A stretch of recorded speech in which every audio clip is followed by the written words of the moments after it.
Valencia in downtown Philadelphia. And I'm really, really fortunate to also be in charge of the romance collection there as well. So this is basically my dream come true, hosting something like this. Thank you all so much for joining us for the September Love at the Library Book Club event, brought to you by Sourcebooks and Baker & Taylor. Tonight, we are also streaming live to YouTube. And so welcome everybody attending via YouTube also. I am thrilled to be here with Debbie Burns, Kate McMurray, and Denise Swanson tonight to talk about food and romance. Before we begin, I have a few housekeeping items to share. So our authors will be answering questions a little later in the evening. So if you have any questions for any of our authors tonight, please utilize the Google form linked in the chat box.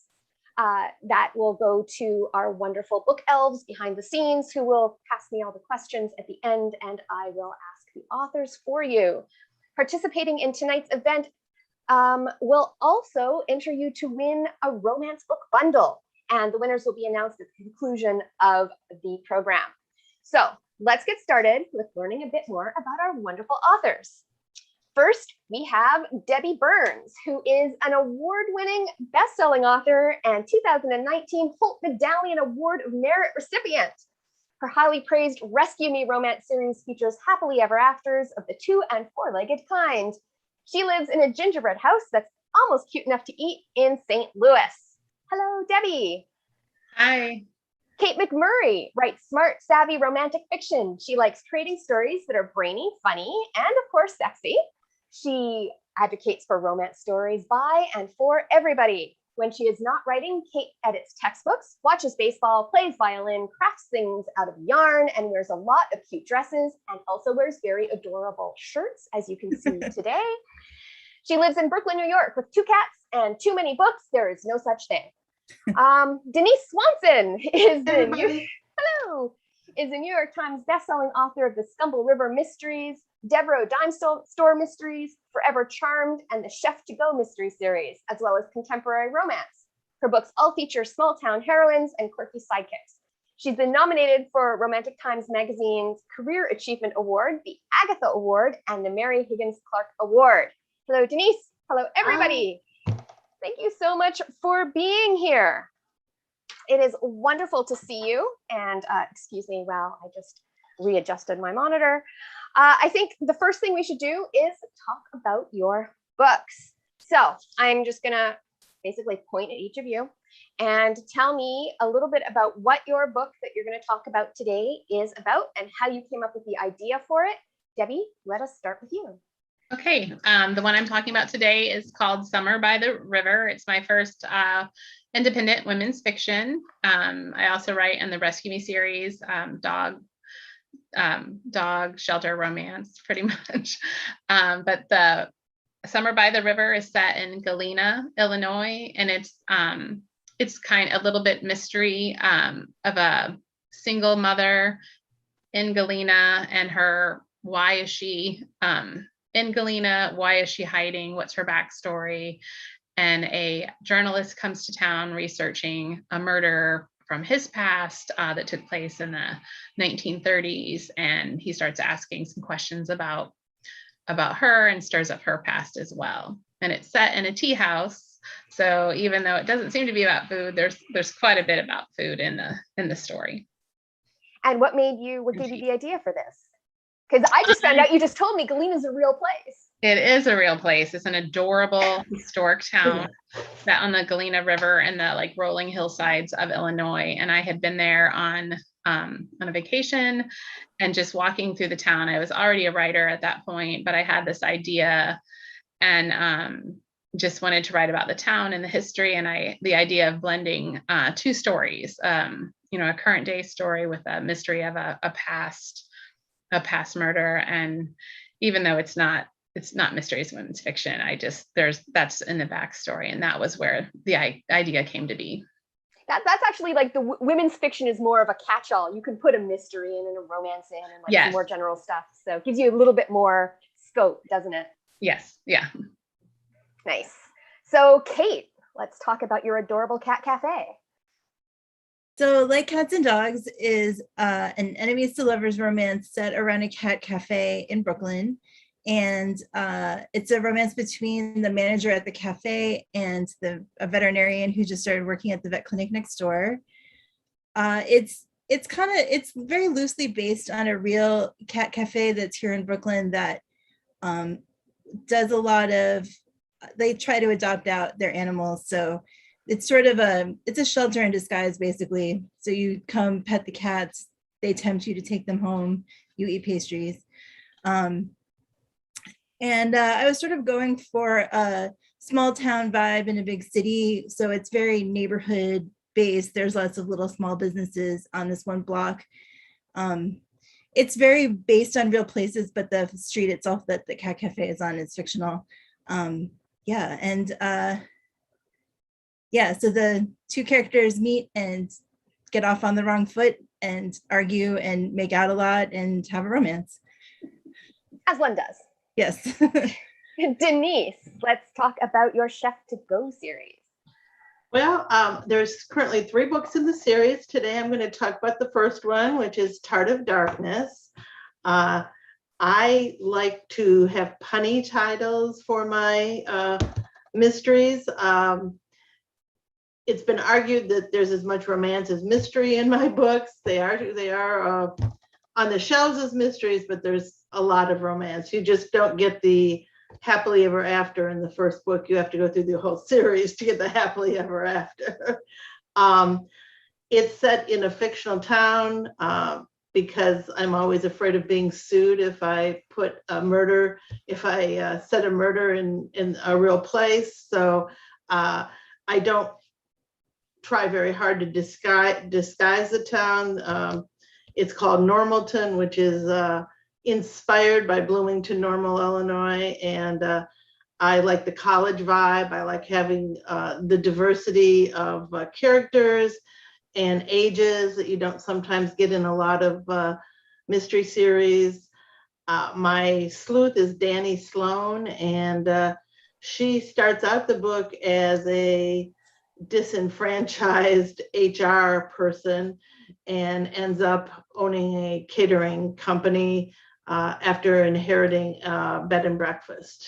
So, and her counterpart is Spencer Drake, and he's head of campus security, although he has a lot of secrets in his past. And after I read this one, and I told you about this the other day, is that I'm like, it's like the facts of life with murders. Because she has college kids living with her. Yeah, so she's like a young hot Mrs. Garrett. Yeah. And I don't know how hot she is. There. Yeah. Oh no, he thinks she's hot. That is true. Which is all that matters. There you go. I had not thought about it, but I could not quit thinking about it after you mentioned it the other day, and it is so true. I mean, I think I even have the 3 girls, the 3 ethnicities that were on the Facts of Life. And all I can say in my defense is it was subconscious. I really didn't set out to do that. Just like Normalton, right? Instead of normal. Yeah. Plausible deniability, Denise. That's right. But if you ever watched Facts of Life when you were a kid or heard about it, because now I'm just outing myself as being super old, check out these books because it is totally that. It's hilarious. I love it. So this month's Romance Book Club theme is food and romance. And Denise, you are definitely full on in the food part of it. Kate, you're like half and half. There's some food there. There's a lot of cats, food. And Debbie, you've got a tea garden in yours. And I have to tell you, living in a very large city, what's a tea garden? A tea garden is like a tea room or a tea house, but everyone is eating outside. There's no you take your tea and your your cakes in the garden in the yards. Okay, so I didn't need to overthink that. It's exactly what it says it is. Okay. So how important is food to your characters and in your books? Let's start going back in the other direction. Denise, let's go with you since you've got a chef and a caterer. Yeah, I guess clearly it's pretty important because she wouldn't have a business without it. The book sort of starts out with her in this apartment building where she's feeding all these college students who are always hungry. So they sort of nudge her in when she quits her job in HR to go into the food business. So she becomes sort of a blend between a personal chef, caterer, and she provides lunch to go to the college students. So it gives me a lot of fun to play with different types of food. The lunch foods have to be, you know, portable and packable and last because they pick them up in the morning. And then for the catering, you know, it can go all out. In this particular book, in Tart of Darkness, she ends up catering a luau for a rich, snobby sorority girl. And I say that in the most loving manner because I was in a sorority myself. So, nothing against sororities. I love my sorority sisters. So I get to just play in the cookbooks, and I try to, when she's making something, although I don't have recipes in the books, I try to outline it in the narrative what she's doing so that you could actually replicate it if you read carefully enough. I was going to ask you about that because I basically wanted to eat everything that she makes in that book. And I'm like, are these recipes anywhere? Can I do this? I do have some recipes on my website under, I think it's called home cooking or something like that. And I also, when I send out my newsletters, every newsletter has a recipe theme to that particular book. So if you want, I'll be signing up for your newsletter. I was just saying, if you want to sign up for my newsletter, go to my website, and I think there's a sign up link there somewhere. Like, seriously, her book is going to make you hungry. It's just what happens. Well, clearly I like to eat, and I love to cook. And so it's nice when you can put like your two things together and like write Yes, about what you love also. And so Kate, your cafe, and we can talk about food regulations and animals in the same place. I know this is an issue, which will actually come into your books as you go along. So your place has a lot of baked goods and they bring them in. Doesn't matter, still made me hungry. So tell me about you and how food is important to your characters and your books as well. Well, one of the things that happens over the course of the book is that when it opens, there's a coffee shop across the street that is just closed. So now the morning crowd, and I don't know that this is really realistic to what a cat cafe would actually be like, but I decided that this was how it was going to be. So the morning crowd, like the commuters who stop to get coffee on their way to the train in the morning, are stopping into the cat cafe now instead of going to the coffee shop that's closed. So I wound up sort of creating a space that's sort of part coffee shop. So there's lots of, and they in this book, they bring everything in. So they bring in good bagels and pastries and things. But as the series develops, there's going to be more foodie stuff in it. So I just finished first edits on the third book, actually. And both characters in that book are foodies. So much food. I got hungry writing it. There are, so they bring a baker into the cat cafe who bakes pastries, both for humans and for cats. And the heroine, it's a second chance romance, and the heroine knew him in culinary school. So then they meet again and have their second chance romance. And that book is coming out next year. But I was really like, and then I also realized when I was writing, the characters sure eat a lot in this book. They get a lot of takeout. And I think that there's something about living in a city where you have access to pretty much any kind of cuisine that you want that sort of makes it tempting to be like, oh, let's just like go get takeout Vietnamese food on the way home. Yeah, and it was something I didn't really do consciously, but after I finished, I was like, oh, like when I was rereading the book, I was like, they sure eat out a lot. But yeah, but when I was creating the neighborhood that the cafe is in, I literally drew a map that has like, okay, so here's the Italian restaurant and here's the bookshop and here's the yarn store. And like, so I plotted where everything was and what was going to be on this block. And I tried to be thoughtful about like, okay, so where would they go if they wanted this kind of food? What would they do? Like, so it all sort of swings together. And I think there's something about living in a city, like I live within walking distance of a bunch of restaurants too. So like, and you have the place you go to get a bagel, or you have the place that you go for coffee, or there's a bar at the end of my block, that kind of thing. So and I used to live above, I think another factor in this, I used to live above an ice cream parlor, and they had, I mean, they probably still do, it's still there, but I don't live there anymore. But they served coffee and pastries in the morning. So I was sort of thinking about that too. Like, all right, here's a business that does this other thing, but is like, makes a good deal of money from people who just like want a cup of coffee and a muffin on their way to the subway in the morning. So that was sort of the thought process for that. And Carly in the comment said that she really loved how they were eating out all the time because it's realistic. And yeah, it is for a big city. I can't even deny I've had takeout like twice this week. Like it's, so yeah. And I feel you, Kate. I used to live over a bakery. It's like really dangerous. Yeah, it's funny, like I didn't eat ice cream that much. I think like the fact that it was there meant I knew it was always there and I could go get ice cream whenever I want. But I think I probably got coffee or bagels because they got really good bagels there. So I would go get a bagel. New York.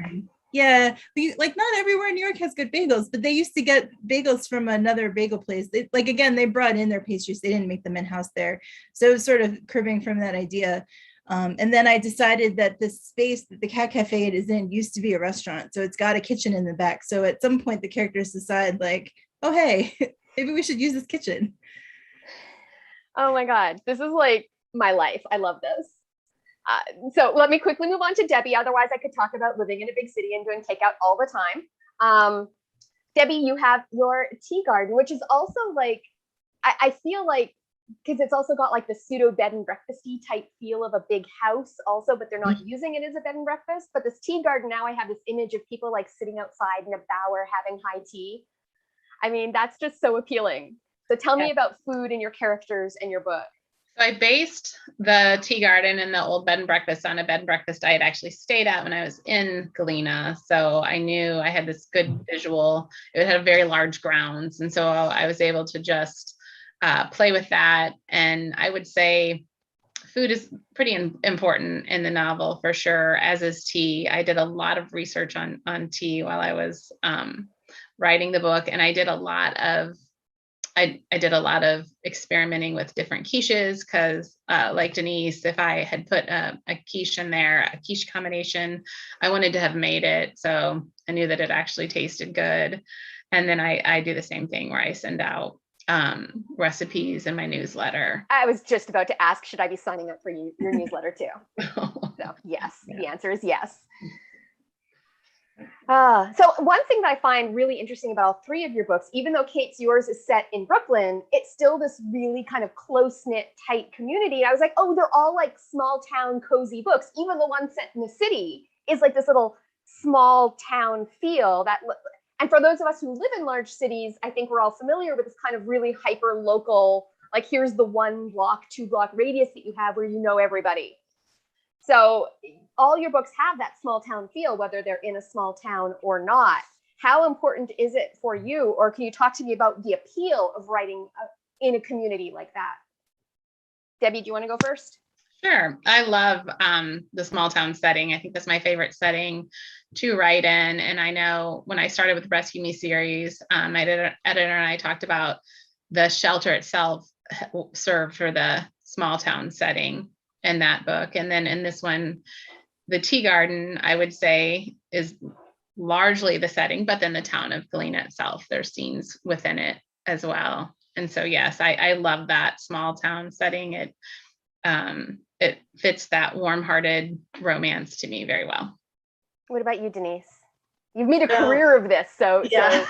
I love small towns. I grew up in a small town. I did move away. My husband was an engineer, so we lived all over following his different jobs. But when he retired, we came back to a small town. I currently live in what I call rural Illinois, which means the town is under 500 people. So that is a small town. But for the setting, especially for a romantic mystery, it's just so much more easy to handle that kind of setting. You have a lot more ways of for an amateur sleuth to investigate than they would in the city, where I think people are a little more suspicious and a little less likely to invite a stranger in for a cookie and tell them their life story. So I also just never felt comfortable in the city. I lived in Baltimore for a while. I lived in the Chicago suburbs, and it's a different feeling, and it's not something I could write about because of that. And I just like the fact that there's just so much nosiness in a small town. It's hard to get away with anything. It's hard to even have a flirtation without, your aunt and your aunt's best friend and your cousin. Ooh, I saw you out with so and so at the McDonald's. So it's just it's great fodder for a book. Wonderful. What about you, Kate? Your small town. Yeah, well, I mean, I am definitely a city person. I grew up in the suburbs of New York City in a geographically small town, but that still had it was very densely populated. So it's not quite the same thing. But I've lived in New York for coming up on 20 years. So, but one of the things that I wanted to do, that I always try to do when I'm writing books set in New York, is that I want to sort of describe the city as I experience it. And I moved to Brooklyn in 2006, and right away, I think Brooklyn is sort of quieter than Manhattan in some ways. The buildings aren't as tall. There aren't quite as many people. I live very close to Prospect Park, which is like huge and beautiful. And there are some ways that you can sort of make the city be more manageable. And I think, anyone who's lived in a city knows that you have like your places that you go regularly. I used to have a coffee shop that like the guy at the counter would see me walk in, and by the time I got to the counter, he'd have my coffee ready the way I wanted it because I went there so often. He knew what my order was, like that kind of thing. And I think it's very like, and I really liked that. And one of my goals for this book was, I really like to read small town romances. And I thought, well, how can I sort of take some of those tropes and ideas? Like there's a community, like one of the things I really love about small town romances is that there's like this community of side characters that always like really flesh out the story. And so I was sort of going for that kind of vibe where you have like this community of people who all live and work on this one block, basically, is more or less how I set it up, where they all know each other in some way. And the whole series, will eventually be 3 books in this series, and all 3 of them follow the same group of characters through. So you sort of keep up with all of them. But then I created, and I wanted the block to have all these little mom and pop businesses on them. So, so they're all, I mean, it's a little hipstery, I'm not gonna lie. Like there's a bookstore and a yarn shop and a florist, and like there's, I don't remember what all is on the block, but I do have it on a map that I drew. But I feel like we need to see this map at some point. Oh, I don't even know where it is. It's in my apartment somewhere, but yeah, that was sort of my thought process, that like, I wanted to sort of take that small town idea but put it in a city, and they still sort of take advantage of the city in a lot of ways. Like there's a scene where Lauren, the heroine, goes to Manhattan and goes to a symposium about cat stuff, and they end up like near Bryant Park, and I wanted to throw some big Manhattan stuff in there. The second book is very Brooklyn. There's a scene where the hero is new in town, so the heroine kind of takes him on a tour of it, just sort of, but it's like a highlight reel of things that I really love about Brooklyn. So that was sort of what I was going for. That's awesome. And again, yeah, living in a big city, it's not one big giant thing. It's a lot of little things kind of put together. And I really love how you pull that out. Yeah, and especially during the pandemic, you sort of realize really, because like I didn't go on the subway for almost a year, for a little more than a year. So I didn't really leave like a mile or so radius around my apartment. And then you really get to know like, okay, like what are the businesses right here? Like if I need this, where can I get it in this area? Like, and I think that also sort of made the city feel smaller to me. And I wrote the first book I wrote before the pandemic, but I wrote the second and third books after it started. And so like that, I think probably factored in a little bit to what I was How reading. has the pandemic affected how you write for all of you? Has it had an effect? Has it changed what you do? I mean, I couldn't read for 3 months when it started, which was horrible. But how about you? How has it affected your reading and your writing? Debbie, you're nodding. Oh, no, Kate started talking. Kate goes first. Oh, okay. Well, you know, it's funny. It wasn't that I couldn't write. I sort of had the opposite issue where like I just wanted to retreat into my writing all the time, where like it was a magical place where there was no pandemic. And that was, and I read a lot of books last year, like much more than I probably would have otherwise, because I had nothing else to do for a bit. Like work for me was a little slow. And so I was like, okay, I read all of Judith McNaught's backlist. Like, a friend of mine, she just moved, but while she was packing her apartment early in the lockdown, she started sending me her old books. So now I have these 2 boxes of like old, like romances from the 80s that are like, so I've been very slowly working my way through this box. That's an experience, isn't it? Yeah, 80s and 90s, I guess. But nothing newer than about 2000. And so it's been an experience. So like I've, caught up with all these like classic romance writers that I had never read before and that kind of thing. And then, and I did quite a lot of writing, but 100% understand people who had difficulty with it. For me, it was just like, I need to think about something other than what's happening right now. Yeah. So, what about you, Debbie? How about you in the pandemic? I would say that at the start of the pandemic, it definitely affected my writing. It was really hard to pick up that creative flow after a while. And when I stopped panicking as much, I was able to, or actually, I probably just figured I had to tune out everything that was online because it was just overwhelming. And then I was able to pick up that flow again.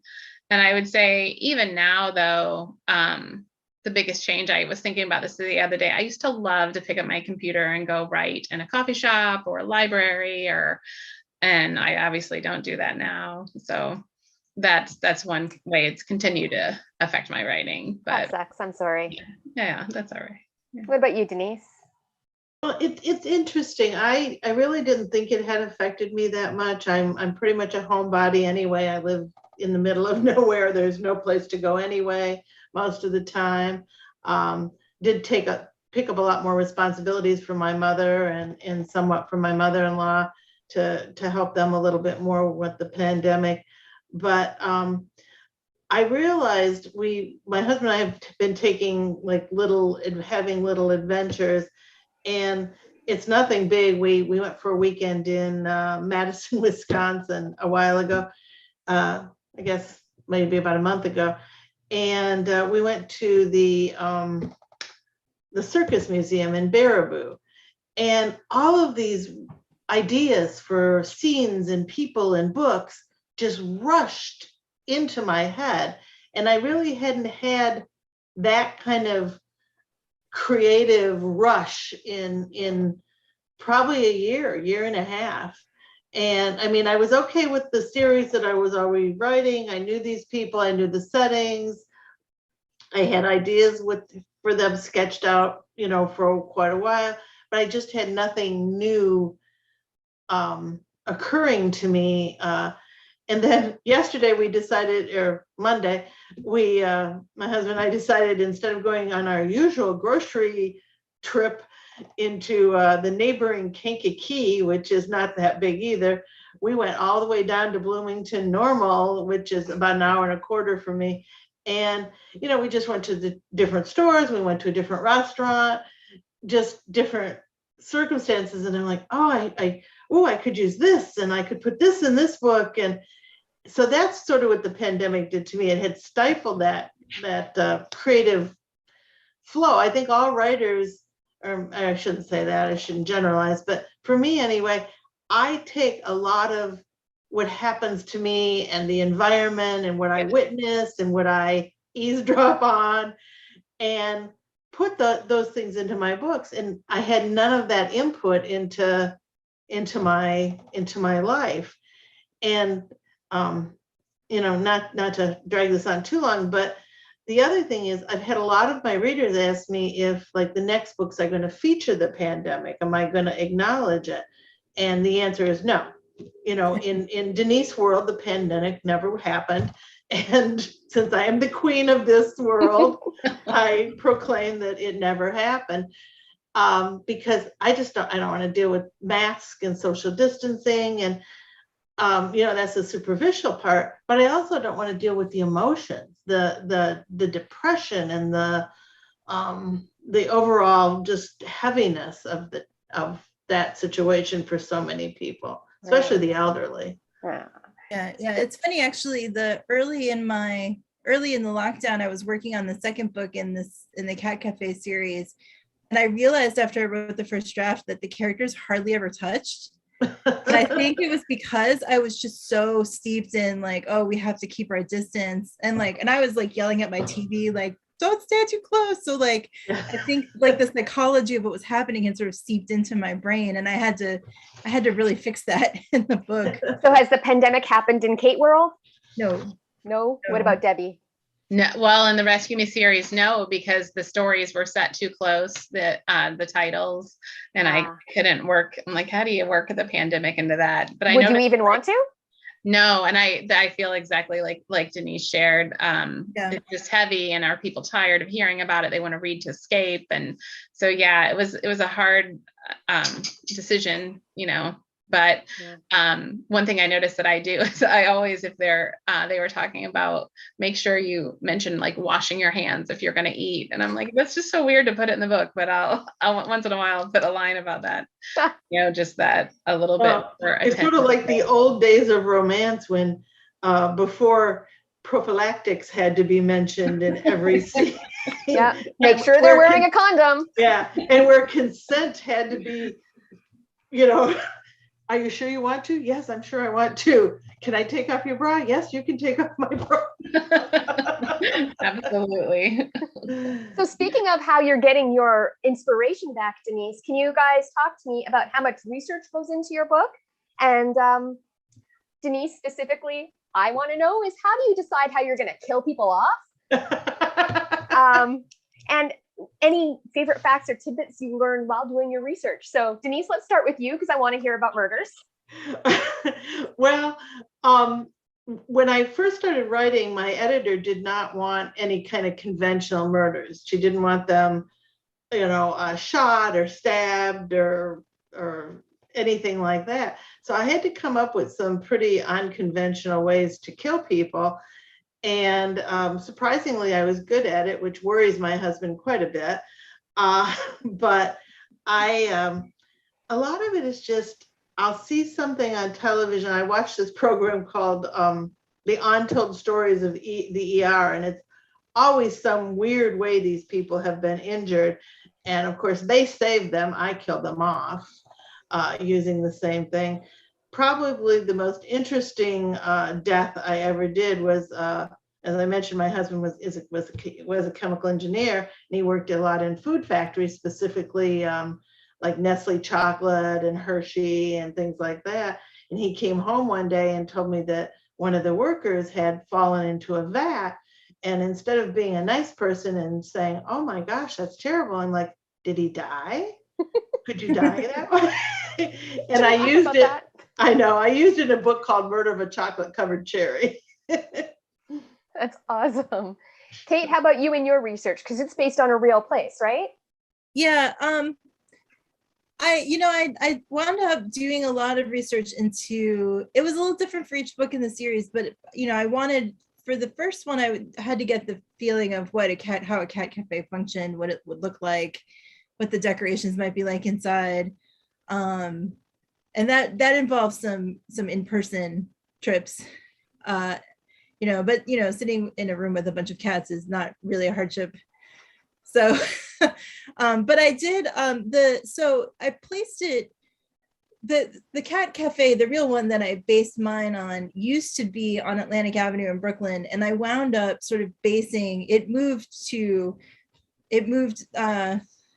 maybe 6 months before the pandemic, it moved to a different location, but it used to be on Atlantic Avenue, which is this like big thoroughfare in Brooklyn that has just a ton of shops and businesses and all kinds of stuff on it.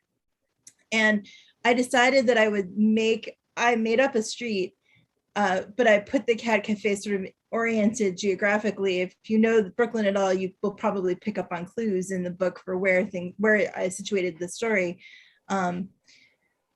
So I did think about like, okay, here's the real place. It's in a neighborhood I know very well. So that was, you don't really need to research that as much, but I tend to do a lot of research as I write. Like I like to look at maps as one thing. So sort of figuring out geographically where everything is so I can describe how it relates to each other and like how great distances are. And I wound up actually doing a lot more research for the second and third books, because in the second book, the hero and heroine volunteer for a cat rescue organization.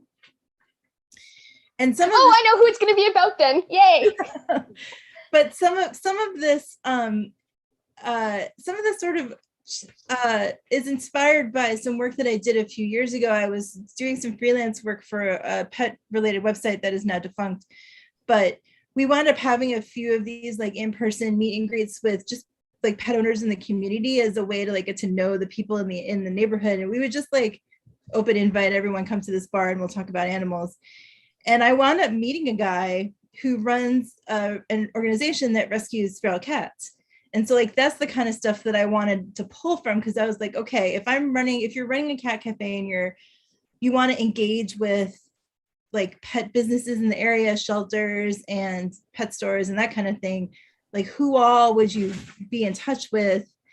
And so I put a character in the book who's based on this guy that I met who runs, sorry, there goes my cat, who runs this like pet rescue organization where they just like trap feral cats and like take them to the vet to have them spayed or neutered and then put them back out again. And there are like real cat colonies in New York. There's one near the Brooklyn Museum that I mentioned in the second book, which is out this December. But so that I did some of that research too. And then for the third book, I had to do a lot of research on food. And my editor kept pointing out, like, I like to bake, but I'm not anywhere near professional level. So in the third book, my editor was like, here's all the, like, everyone baked during the pandemic. So here are all the things that every reader will know you got wrong. So I had to go in and make some changes. So I was like, well, I never did do that sourdough starter. Baked a lot of bread. So there's going to be no sourdough in this one, right?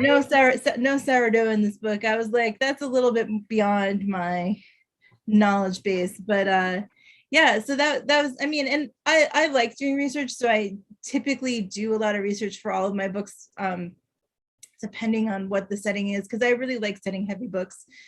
So like I wrote a series that set at the Olympics that came out last year that I had to do a crap ton of research for that. So it varies a little, at least with like the Cat Cafe series is very grounded in places that I know very well.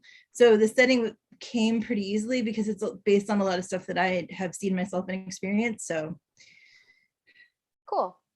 Debbie, what about you? Talk to us about research. Before the pandemic, I went to a lot of different tea houses and tea shops, and I took a tea blending class that I thought was really fun, very informative, learned a lot about tea.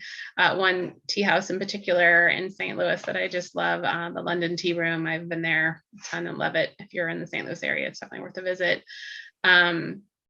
And then as far as Galena, I had already been there twice, and I wanted to go during the pandemic, but I was writing the book like during the heavy shutdown when we weren't supposed to be traveling. So there were some things that I needed. There's these stairs, I think you had mentioned them, that really do span the town. They are these stairs that go up the bluffs from the bottom of the bottom by the river all the way up into the bluffs. And I wasn't quite sure. I had different research, so I had to on how many actual steps there were. I had walked them myself, and I was going to say, did you run the stairs? I didn't run them. I did not run them, but I walked them, and that was all I could do. And then, so I had to get on like with a tourism bureau and figure out actually how many stairs there were, things like that I could do from a distance. I feel like you need to go back and run those stairs. I will maybe try that when I go back. Maybe. So, oh, no, you shouldn't then put it in your newsletter along with a quiche recipe or something for your reward to yourself when you do it. Yes, that I've run. Yes. But I don't- Yeah. So we're going to move on to audience questions. So if you haven't submitted a question yet, go ahead and do it in the Google form that is in the chat. We've got a bunch of them, so we're going to get to as many as we can. And I have a few in my head that I kind of want answers to too, so we'll see how it goes. But let's start with Maggie says, which character in your book do you relate to the most? Denise, let's go with you. Who do you relate to? Or do you in your books? I always relate to the main characters, to the sleuth or the heroine the most. They've all got a little bit of my personality, a little bit of my of how I look. A lot of them wear my clothes and my jewelry when I describe it. So it's definitely, and readers will notice that all of my main characters, or almost all of them, either have my initials, Danny Sloan, DS, or sometimes I flip it. In my Scumble River books, I have Sky Dennison. So that's my little Easter egg that I put in for all my readers to find. Nice. What about you, Kate?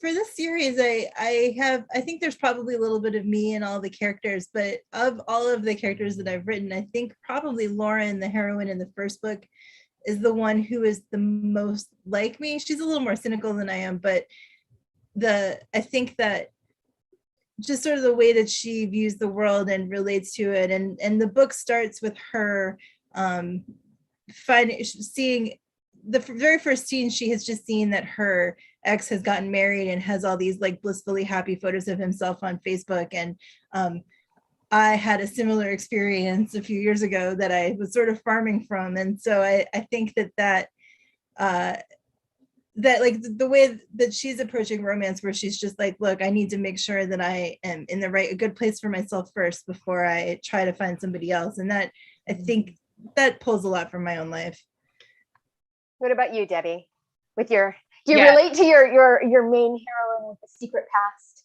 No, not that way. As a mother, I did. I think as a mother, although I didn't have the secret past to go in there, but then I think I always try to relate to every character, especially the major characters, like Carter being the writer. I felt, and then honestly, Myra, the older woman, like I always feel like I just want to connect with every character. I feel like they'll come across more realistic if I am more connected with them. That is a nice, safe answer. You're not offending any of your characters that way. Okay, so this is for Debbie and Kate. This is from Donna. The animals are prominent in your stories. Many of us have unforgettable animals in our lives. Can you talk about the role animals played in your lives and your choice to include them as characters essentially in your novels? Debbie, let's start with you, since we saw your dog just recently. Yeah, she was photobombing, wasn't she? I was a biology major, animal lover. I've worked in nonprofits. So I think just that whole aspect of volunteered at shelters and for the Rescue Me series, that's certainly what created that idea. I had done the work in shelters and dog lover. So I don't know that I would write a book without an animal in it, probably ever. And Summer by the River, there is a single dog rescue. And really, I love connecting with the dogs. Aww. What about you, Kate? Well, this series is actually the first time that I've ever written animal characters, although I am a cat person. I like dogs also, I just happen to have cats. And I literally put my cats in this book. My cat Sadie is the one who you've seen running back and forth behind me. She's sort of the mascot at the cat cafe. I made her a permanent resident there. The real life Sadie has a big personality. So, I mean, for a cat, she has a big personality. So I just wanted to put some of that into the book. And then in the first book, Lauren has a cat named Molly, who's an elderly cat, who's my other cat. So I snuck them into the book because I thought, represent the cat population. But I had never really written animals before. So this has been kind of a fun new experience in that way. And spoiler, all of the future heroes end up adopting cats in the rest of the books. I mean, that just makes them more attractive. I think so. Okay, here is one from Carly, and this is for you, all of you as readers. Do you also gravitate towards books that feature food prominently? And if so, what are some of your favorites? You can think about that and we can come back to it if you want, if you have to actually like dig into the recesses of your brain. So let's combine that with which authors or books are your inspirations? And do you read mostly in your own genre or others? 3 questions you can answer. Who wants to start? Let's start with Denise. Well, depending on what I'm writing, I try to read the opposite genre. If I'm writing a mystery, I'm usually not reading mysteries. I'm usually reading romance. If I'm writing romance, then I'm back to mysteries. Or if I'm sort of immersed in both, I read a lot of end of the world fiction, a lot of apocalyptic fiction. So, which is why, believe it or not, somebody who writes cozy mysteries and romance, I have a zombie book coming out at the end of the year. Oh my God, really? Yeah. That is awesome. What about you, Kate? Well, I read a lot of everything. I read a lot of romance, but I read a lot of nonfiction. It's funny. I subscribe to BookBub, which has my number, and every day the emails are like, here are deals on like big, heavy nonfiction books and also romance novels, which I think sort of sums up a lot of what my reading is. Although I try to bounce around. I'm reading a fantasy novel right now, actually. Which one? I'm The City We Became by N.K. Jemisin, which is amazing. It is so beautifully written. Like, it's totally blowing my mind. I'm going to tell everyone I know to read this. It's very New York, which is also like pinging all my buttons. But yeah, I try to read a lot of everything. I'm really stumped on this food question because I'm like, whenever anybody asks you what your favorite book is and then you completely forgot every book you've ever read is sort of in the place that I'm at right now. You know what? You can jump back in at the end with that once you have time to really think about it. That's fine. Debbie, what are you? So you know who I love that writes about food well, especially in our older books, Barbara O'Neill, like the All You Can Dream buffet. I was inspired to try things that she's written about in her books or her characters have made. I think she's great at representing food. Maybe not as much in some of the more recent ones she's put out. I think like Denise, I try to avoid my genre while I'm writing. A lot of times I'll even go to nonfiction at the time or just a different type of fiction. Just I don't know why, but it's easy. And then as soon as I'm done with one or while I'm thinking about one, then I just devour several. And I just read a really good one that about in the dog genre that I loved, but it was a little harder than straight romance. So a little bit of a warning there, but it was One Good Dog, Susan Wilson. It was great book, but definitely some animal abuse in there. Really good fiction story and happy ending, I'll say that. But content warning. But yes, content warning. Okay. So Donna has asked, actually, she says, feel free to laugh at this question. Nobody's laughing at any questions. Have you heard the advice that one should not food shop when hungry? I'm wondering about your stories, including foodie themes and settings. Do you find that you write differently if you're hungry? Or do you find that like your food scenes kind of get a little out of control if you're hungry while you're writing them? Well, a few years ago, my husband and I decided we were going to try and eat a lot healthier, more fiber and, avoid gluten when we could and avoid sugar. And of course, in a chef's book, she's writing about all these wonderful decadent treats. And I do think that the more deprived I feel because I have been trying to be so good, the more decadent her food becomes. Love it. I definitely find myself hungry for if they're having a good meal, I'll want to make it. And I often do end up going to the grocery store and buying those ingredients to try to make it. Nice. Very nice. Okay, Kate has asked, what's the best writing advice you've ever gotten? Oh, I have the best, because this was truly the best advice years and years ago from Carolyn Hart, who is huge in the mystery world, in the cozy mystery world.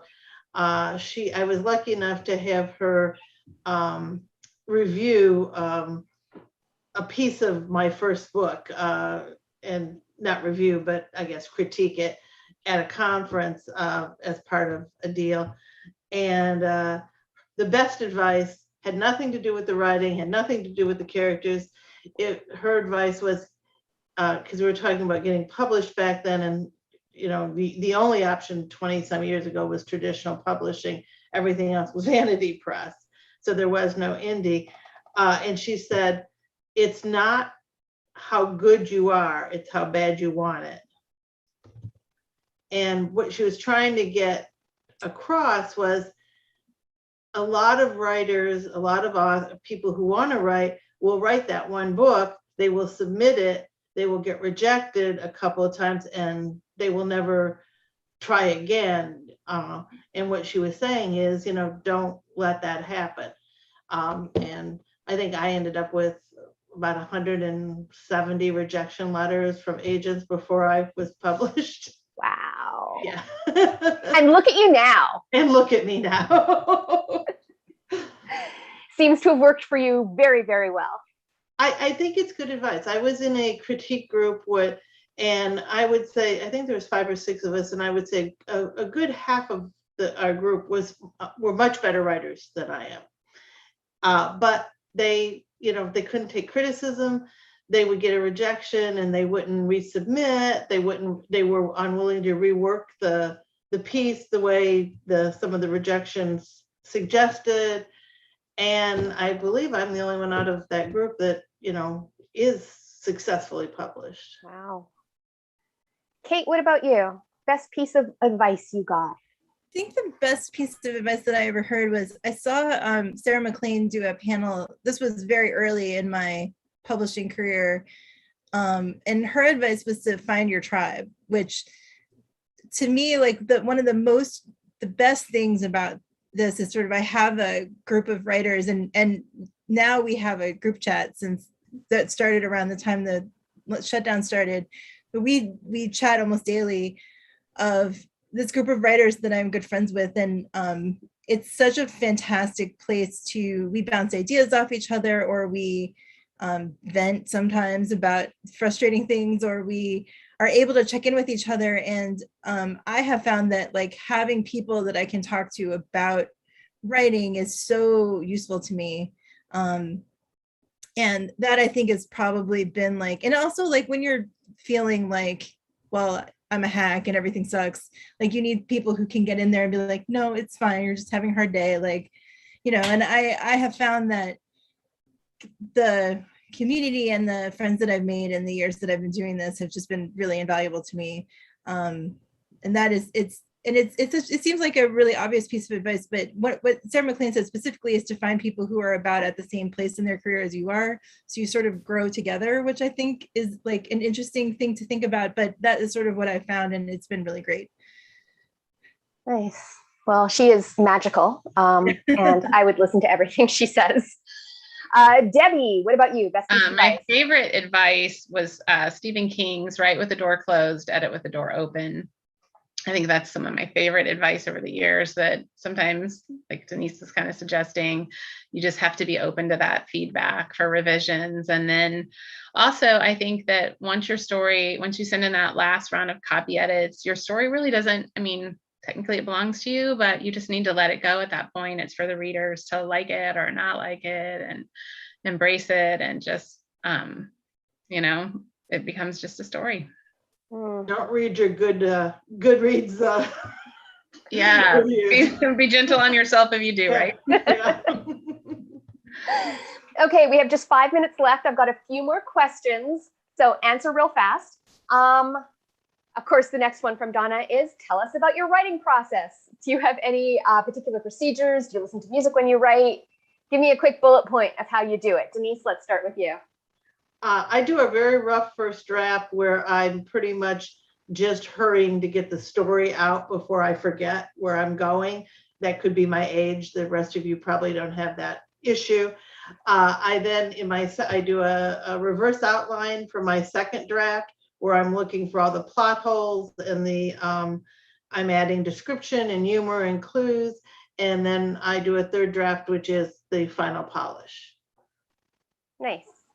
Kate, what about you? I am a crazy plotter, and I sort of start the process. Like if I get the ningle for an idea, I'll write it all down. Like usually I write sort of it's not really a synopsis, it's looser than that, but I just to sort of jot down the idea and get it down on paper. And then I sort of start and I do I make outlines, I draw maps, I have flowcharts, like there's all kinds of plotting stuff that happens, and then I write the draft. And I go through a couple of drafts before I'm really satisfied with it. I'm a very fast writer and a slow editor, basically. And I edit books in my other life. Well, I mean, mostly textbooks, but I have some background in writing and editing fiction also, so I can be very critical on myself. So the revision process can be a little brutal, but yeah, that's the quick and dirty explanation. Cool. Debbie. I am a pantster, not a plotter. That means I don't have it really exactly set out at all, other than I know that there'll be a happy ending. And I really do write one scene at a time. I take my time, and probably shouldn't do it that way, but I do. I really want to be happy and complete and feel that the scene is really good before I move on to the next. And that's how I get there. Wow. Okay. A quick question for Kate from Sarah, with lots of S's in your name. You make things from yarn. As an avid knitter and crocheter, what kind of things do you like to make? Well, I knit. I have knit 3 sweaters during the lockdown, and also some shawls and some scarves and things. I knit a lot. I actually knit when I'm reading. I've been doing a lot of things that are very simple stockinette stitch kind of stuff. So I can have a book up on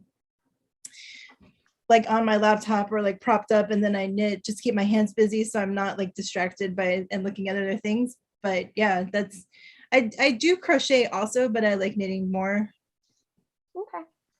Okay, quick question for all of you, because I don't want you to just take a long time on it. We've got 2 minutes left. How do you stop yourself from falling down the research hole? At what point do you say, that's it, I have to stop doing this and now I have to write? Debbie, you're nodding. Let's go with you. At some point, I just have to, when I character careers and all of that, I want to really feel I know it.